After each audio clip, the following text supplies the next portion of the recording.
Welcome back to PR and Test Drive. I'm James, and this is the 2025 Volkswagen Jetta GLI.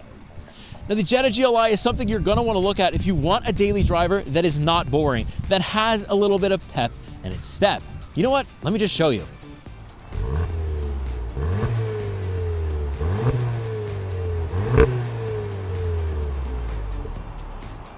All right, so let's put it in sport mode.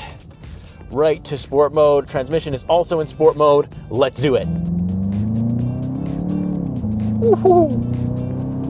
Oh yeah, see what I mean? Like, it is absolutely excellent. It's got the get up and go, right? I've got all the space I need, but I still got the get up and go. This thing can still be really, really fun. And also, it's just like, you know, a daily driver that once you put it into sport mode, there you go, you're off to the races. Now, it's not speed that will put me in the back of my chair by any means, but it's still a nice little pep in its step, exactly like I said.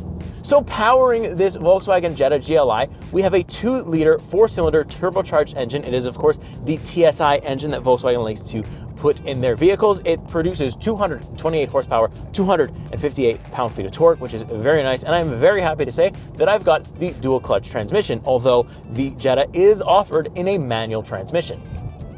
Why do I like the dual clutch? Well, because I simply am not a fan of the way that VW makes their manual transmissions. I don't like the pedal box, I don't like the gear shifter, I don't like the smoothness of it. The clutch pedal is not communicative. In every single Jetta or any single manual Volkswagen that I've ever been in that's been manual, I have not enjoyed the experience. So the dual clutch is very good. I really like the responsiveness of the way that the dual clutch is actually constantly shifting. It's very quick, it's very responsive, and it kind of adds a little bit more to the sportiness, although it does take away, I mean, of course, not having the manual, I don't feel as engaged when I'm driving, but I mean, this thing's got enough horsepower to make me feel pretty okay.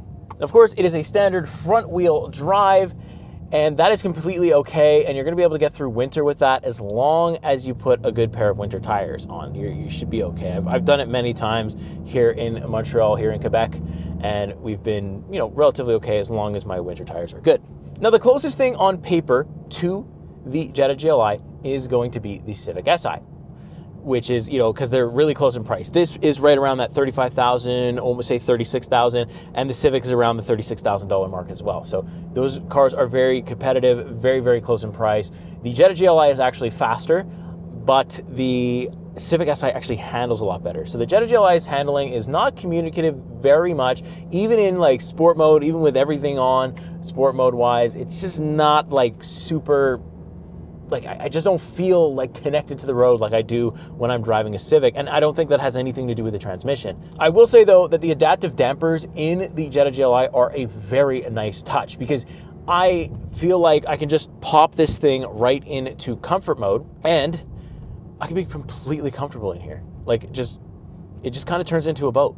And, you know, the bumps kind of get deleted. Obviously, if you hit a crater, and I've hit very many craters in this thing, you're going to get shunted. And I've been shunted enough by this point in the week, because it's really bad out here in the winter, that I feel like I'm like an inch shorter. Like, my spine is just going boom. But that's any car. You know, the Jetta GLI is doing what it can with its adaptive dampers to soften the blow, and it does. And the seats help. The seats are really comfortable, power adjusted for the driver, which is very nice. And we've also got 3 memory seat levels, so all that's very good. I still think, though, I would take the Civic Si, because it just handles better. It's just a more sporty car. But again, it goes back to the thing where maybe you don't always want to be sporty all the time. Maybe you sometimes want to just chill out and relax and get to your point A, point B drive. And the Jetta GLI is really good at doing that too. So let's talk about interior impressions, since I'm already inside of the interior. Start with the steering wheel. I like how big it is. I like the kind of jetted out little areas on it. Very nice. Not too much of a fan of like these like haptic feedback buttons. They're all right. They work. I really don't find myself pressing stuff twice or missing stuff, so it is okay. And actually this year, I didn't have it a couple years ago when I drove the Jetta GLI, but now I've got a heated steering wheel, so I'll take full credit for that, because I asked for it a couple years ago and I was complaining quite a lot that it wasn't there. So Volkswagen definitely watched my video and listened to me immediately. And I won't hear any other thoughts on that. So I'm glad that we have it. I do have paddle shifters because, of course, we've got the dual clutch. They are plastic. Honestly, not going to use them. The dual clutch is going to make it a better experience than I would doing it myself anyways, so that's completely fine. I do have like some lighting controls on the left-hand side. This car does have ambient lighting. So compared, again, to the Civic Si, something like that, this interior feels a little bit more upscaled. You know, we got a little bit more genuine leather. Civic Si is a lot more cloth inside. This has ambient lighting. This has heated and cooled seats, which is very cool. They both have dual zone automatic climate control, but I think this just feels a little bit more prestige, right? But maybe again, the market for the Jetta GLI cares about that stuff more than something like the Civic Si.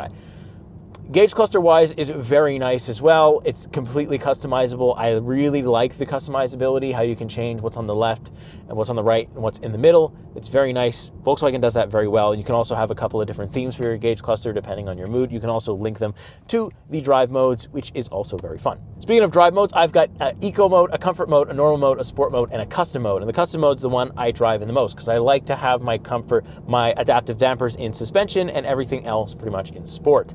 Also, if you heard pumped in audio, well, that's because there's definitely is pumped in audio in here. No doubt about it.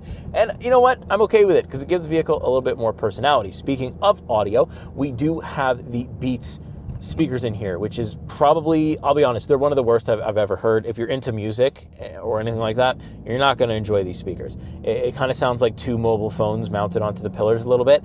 And I know I'm being harsh for that because the price point is so good, but I just feel like they could have done anything and it would have been better than that. But it is what it is.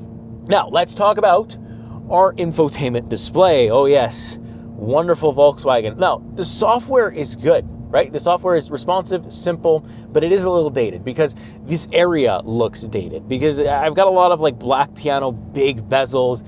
It looks like circa 2019, 2018 still, when, you know, that was kind of the norm. The screen is plenty big enough. I just would have liked to eliminate a lot of the bezels around here because it makes the screen look way smaller than it should.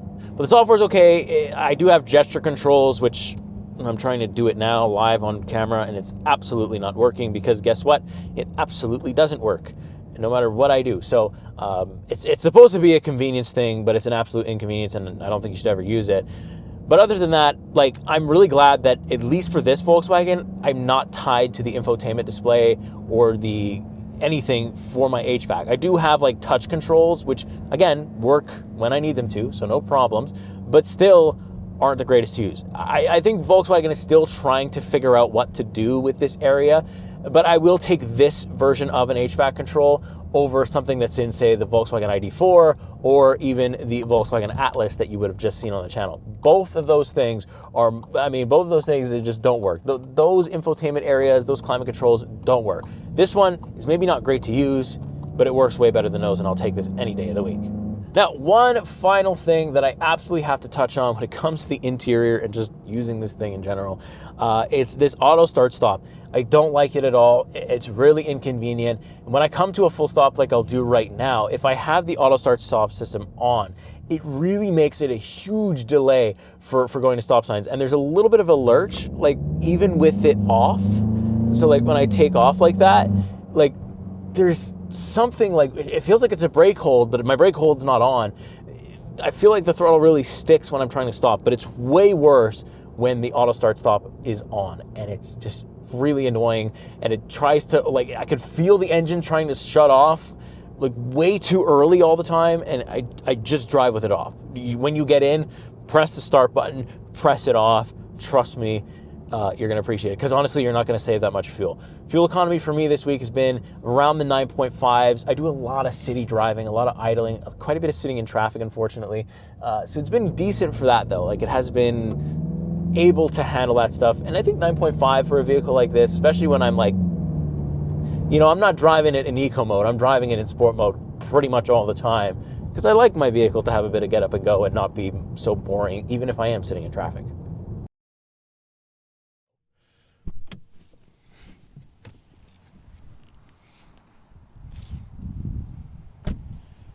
So why should you consider a car like this? Forget the speed, forget everything else, just stylistic wise. Why do people want to buy a Jetta GLI over something like a Civic Si? Well, I think it's because the people that are buying the Jetta GLI are people that don't want the boy racer look, right? I feel like the GLI is a lot more understated. It's a lot more under the radar. You can still have your fun speed, but you're not super standoutish. I have the black package on here, which is giving me the blacked out rims, and I've got a blacked out roof as well. But you don't have to get it in this color, and you also don't need the black package. So you can really make this thing go super under the radar. And so I think those are the type of people that are gonna buy it. And also, I really like what they've done with the front end. They've redesigned it slightly since I drove it a couple of years ago. It now looks a lot more smoother, a lot cleaner. We have that light bar. We've also got Jetta GLI badges absolutely everywhere. I do kind of enjoy that. I also like it over in the rear. It looks really nice. Got the light bar again. They didn't have that a couple of years ago when I drove it. And the trunk space is actually really surprising because I didn't expect to fit that much stuff in there, but it really fits all my needs. I'm a single family dad, right? I've got one kid and I can fit absolutely everything I need in here, backseat wise and especially trunk wise. So overall, the exterior is just a really nice thing to look at if you like things that are just not standoutish. And some people really do. All right, before I get out of here, let me talk to you about these rear seats. Now, I have enough room in here, no problem. Like, I actually have a surprising amount of rooms considering how far back my driver's seat is. I'm not really pushing my knees into the back of the driver's seat, nothing like that. The back of the rear seats have like this nice indent to them, so they kind of hold you quite nicely. I've got a decent amount of headroom here as well, and I've also got heated seats. There's no vents back here for airflow, but it's a small enough cabin that's not really a huge deal. But I do like the fact that we do have 3 levels of heated seating back here. It is a huge plus. And as you can kind of see in the shot here, I do have my baby seat installed. That is also perfectly able to do that, no problem. The only thing I will say is the headset was a little bit of an issue, or like a little bit of a weird thing, because it doesn't actually go up or down. It's just kind of connected to the seat itself. So I had to, like, you know, kind of make my way around it, but I was able to put the mirror in position, so no problems there. I could do a road trip back here, no problem. The seats are plenty nice, and the design is very nice back here as well. So overall back seat, pretty good for the Volkswagen Jetta GLI. So that's just gonna about do it for my thoughts with the Volkswagen Jetta GLI. Now, as when it comes to, I think it's fairly obvious by this point in the video, when it comes to if I had to choose between its, you know, competition, the Civic Si or the Jetta GLI, which one would I go with? It has to be the Civic, just because I'm at an age, I guess, or I'm at a period in my life where I still enjoy a really engaged driving experience, and the manual version of the Jetta GLI is just not good enough to give me that at this point in time. The Civic Si also just feels more compact, more sporty, it's more engaging. It's more something that I would think I would have fun a lot more times on a daily basis. Maybe not so much in the winter because, you know, the roads are not good in the winter, but still, I do still really prefer the Civic Si. Looks, interior styling, stuff like that. The HVAC control's better, the infotainment system is better. There's a lot of stuff that's better, but it doesn't mean that the GLI is bad, because the adaptive dampers really are a game changer. And it's also a little bit more of a premium feel because we have the ventilated seats, right? You know, we have the power adjusted stuff. We have the adaptive dampers. That's a big one. It gives you the duality where I feel like the Civic is always on 10. It's always like, let's go, let's shift, let's have fun. Whereas, you know, I can pop it into comfort mode with the Jetta GLI and just, you know, relax. And that's kind of important for some people. And I'm still glad it exists here in 2025. But of course, as always, I want to know what you think. What do you think about, you know, transmission, dual clutch versus manual? Which one would you go with? Would you even buy the Jetta GLI? If yes, let me know why. And if you wouldn't, what else are you considering? I'm really curious to hear your thoughts on all of it. Of course, let me know how you like the new format. Kind of try to switch it up, make it a little bit more like cinematic-y, or like a little bit of a different feel. Kind of try to, you know, show you the vehicle a little bit more.